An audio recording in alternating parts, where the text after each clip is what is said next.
La fórmula para calcular el área bajo la curva mediante el método de trapecio es la siguiente. Área es igual a 1/2 por f de x0 más f de x1 más f de x2 más 1/2 por f de xn, todo esto multiplicado por delta de x. Para determinar delta de x se utiliza la siguiente fórmula. Delta de x es igual a b menos a entre n, que n viene siendo el número de partidas iguales en las que se divide el intervalo a y b, recordando que cuando el número de particiones de n crece, el error que se comete al aproximar el área bajo la curva cada vez va a ser más pequeña.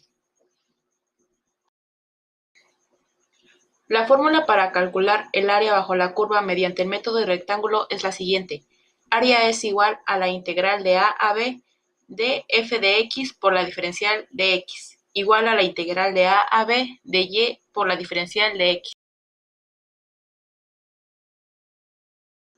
Ya que conocemos las fórmulas para aproximar el área bajo la curva mediante los dos métodos, vamos a resolver el siguiente ejercicio. Determine el área limitada por la curva de f de x, que es igual a x cuadrada menos 2x, evaluada desde x0 a x2, por el método de trapecio dividiendo el intervalo en 10 partes iguales y por el método de rectángulo.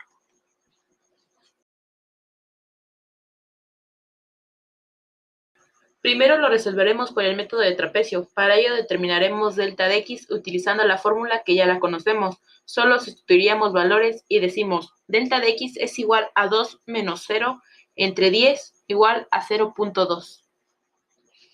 Ahora trazaremos una tabla como se muestra a continuación. Se preguntarán por qué iniciamos de x0 hasta x10. La razón por la cual se inició desde ahí es porque x0 es nuestro inicio de partida y x10 es el número de partes iguales en las que se divide nuestro intervalo. Para poder llenar nuestra tabla, colocaremos en la fila de x el número inferior, que en este caso sería 0, a la cual se le irá sumando delta de x. Entonces colocaríamos en x1 0.2, en el otro x2 0.4 y así sucesivamente hasta llegar a x10. Ahora que ya conocemos los valores de x, podemos determinar y lo que haríamos es que x cuadrada menos 2x, reemplazar a esas x por los valores que tenemos en la tabla. Y diríamos 2 por 0 menos 2 por 0 nos daría igual a 0, que se colocaría en la fila de y. Y así sucesivamente se haría con cada uno de los valores que nos da.